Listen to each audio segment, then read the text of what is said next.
Foi. Motivation. Surpassement.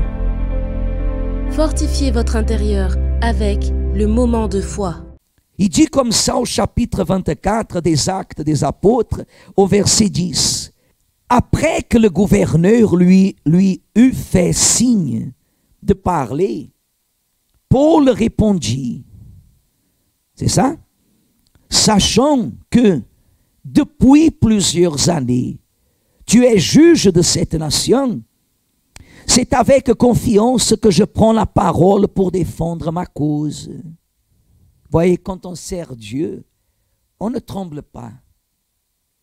Quand on sert Dieu, on ne reste pas. Est-ce que c'est vraiment correct? Est-ce que je vois ma famille qui est contre moi? Est-ce que je suis... Non, quand on sert Dieu, on a une pleine assurance, conviction. Il dit comme ça. Quel verset? 11. Il n'y a pas plus de 12 jours, tu peux t'en assurer que je suis monté à Jérusalem pour adorer. On ne m'a pas trouvé ni dans le temple, ni dans les synagogues, ni dans la ville disputant avec quelqu'un, ou provoquant un rassemblement séditieux de la foule. Et il ne saurait prouver ce dont il m'accuse maintenant. Je t'avoue bien que je sers le Dieu de mes pères, selon la voie qu'ils appellent, lisez Église. Hein? Vous voyez ce que Paul il dit ici? Vous voyez? Regardez ce que Paul il dit. Je t'avoue bien que je sers le Dieu de mes pères, selon la voie qu'ils appellent une secte, croyant tout ce qui est écrit dans la loi et dans les prophètes. Et ayant en Dieu cette espérance comme ils l'ont eux-mêmes, qu'il y aura une résurrection des justes et quoi d'autre? Et des injustes. Lisez le verset 16 bien fort, Église. Lisez mes amis.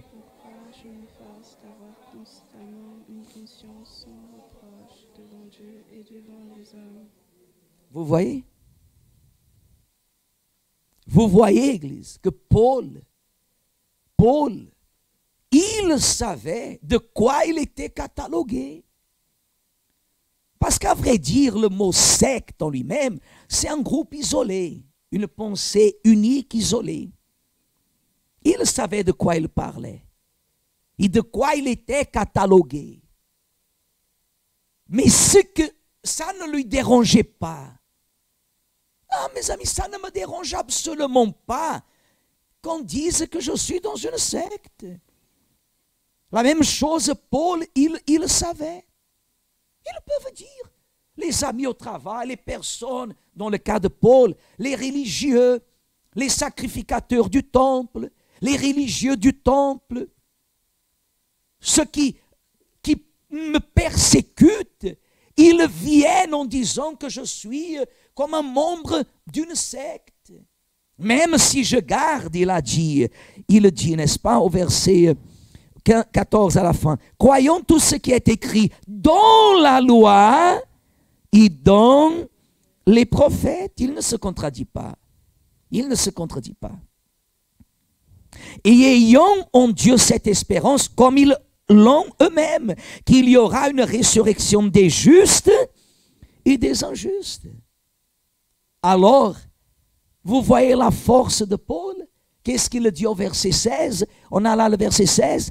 C'est pourquoi, c'est-à-dire pour cette raison, je m'efforce. Qu'est-ce que ça veut dire, je m'efforce, Église? On va doucement. Je m'efforce, qu'est-ce que ça veut dire, je m'efforce? Hein? Dites des synonymes, c'est ça? Dites.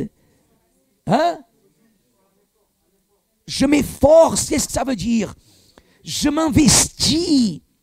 Je fais avec toute ma force. Je m'applique. Quoi d'autre? il s'investissait totalement. Totalement. Je m'efforce.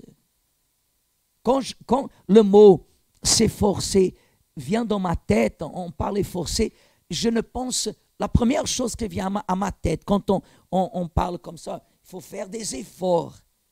Je me souviens, dans mon cas personnellement, je me souviens de la femme qui accouche. Qu'est-ce qu'elle doit faire, la femme qui accouche? Hein? Vous ne savez pas, pasteur. Hein? Qu'est-ce qu'elle doit faire, mesdames? Je ne sais pas. Aujourd'hui, peut-être qu'il y a une technique par iPhone et le bébé le sort comme ça. D'abord la tête, après le bras, après la jambe. Je ne sais pas. Peut-être qu'il y a une méthode, une piqûre, je ne sais pas, une injection qui soulage. Je ne sais pas si même avec ça, elle ressent la douleur. Moi, je pense que oui. Mais dans tous les cas, j'ai toujours appris qu'il y a ce moment où la femme, elle doit faire des efforts, comme si elle allait mourir. Oui ou non? Quelle tête vous faisiez, madame? Ah, si vous auriez pu voir la tête que vous faisiez, celle qui a accouché. Elle a fait des efforts. La personne, Paul, il dit, c'est pourquoi je m'efforce. Ça veut dire, ça fait mal d'avoir constamment. Qu'est-ce que ça veut dire constamment? Hein? Presque le temps entier. Constamment, presque, parce que nous sommes faibles, l'homme il est faible. Mais il a dit constamment, régulièrement, toujours. Je m'efforce d'avoir constamment une quoi? Une conscience sans reproche devant Dieu. Regardez-moi. Ça veut dire que je sais que je fais ce qui est de la volonté de Dieu. Amen. Vous savez pourquoi je sais que je fais ce qui est de la volonté de Dieu? Vous savez pourquoi Paul, il savait qu'il faisait les choses selon la volonté de Dieu? Vous savez pourquoi le serviteur de Dieu, il sait qu'il a une conscience sans reproche devant Dieu? Parce qu'il ne fait pas les choses à sa tête. Je sais que je sers Dieu parce que je ne fais pas les choses à ma façon. Vous voyez que le centre d'accueil universel, c'est comme ça. Le centre d'accueil universel, c'est comme ça. Dans le monde entier, vous allez au Gabon, vous allez à Madagascar, vous allez au Botswana, vous allez aux États-Unis, où que vous alliez, il y a le même esprit. Aujourd'hui, je pars, je fais mes valises, je vais quelque part. Demain, le pasteur qui sera là à 7 heures du matin, il passera exactement le quoi? Le même esprit. Il fera tout, même meilleur que l'autre qui était avant. Celui qui va venir après moi, le pasteur qui va prendre ma place, je ne sais pas si c'est pasteur Alexander, ou pasteur Alfredo, ou pasteur Francisco, un autre pasteur, ou un autre évêque, un autre pasteur qui va venir, je ne sais pas, mais celui qui va venir, il va faire encore mieux, parce que c'est comme ça que Dieu l'utilise, pour amener son Église vers le salut, mais avec une condition. Ma conscience ne peut me quoi? Hein? Me reprocher de rien. De rien. Je suis honnête. Mon casier judiciaire, physique et spirituel, il est vierge. Personne ne peut dire quoi que ce soit. Personne ne peut dire quoi que ce soit. Oui, à l'église, il y a toujours les personnes qui vont dire des choses. Oh, ce n'est pas comme ça.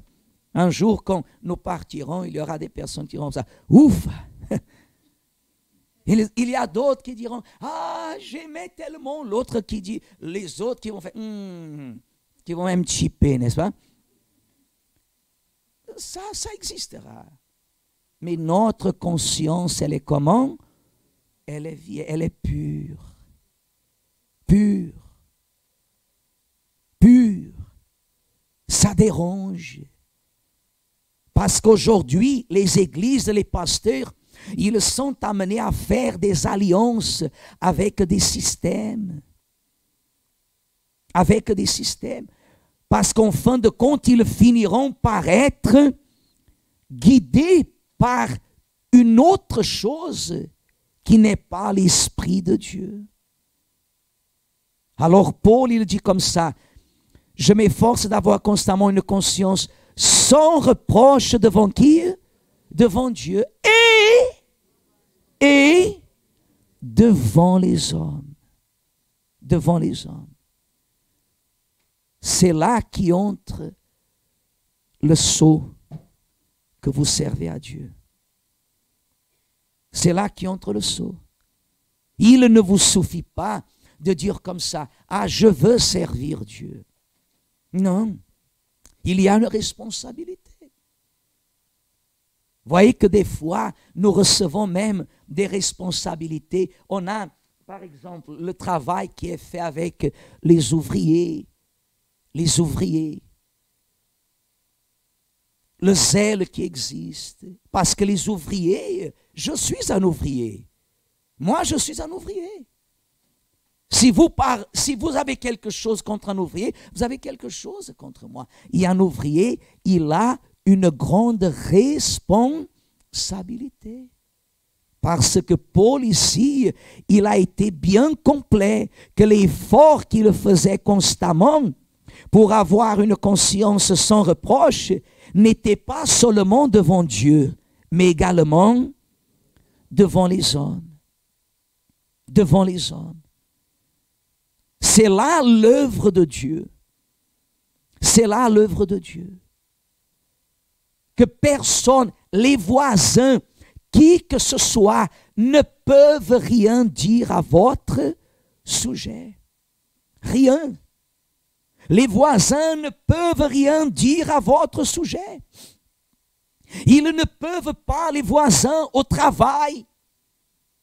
La personne qui est possédée par les ténèbres, à l'église, il y a des personnes qui arrivent dans sa majorité, des personnes qui viennent chercher la délivrance. Personne ne peut rien dire à votre sujet. Personne.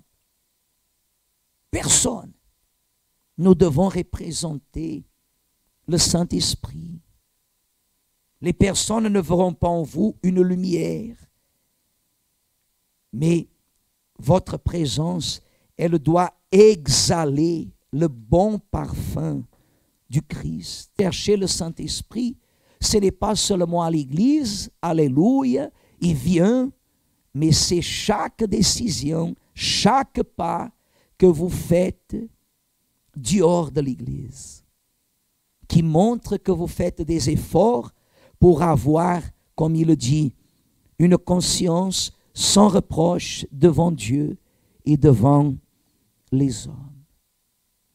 Amen.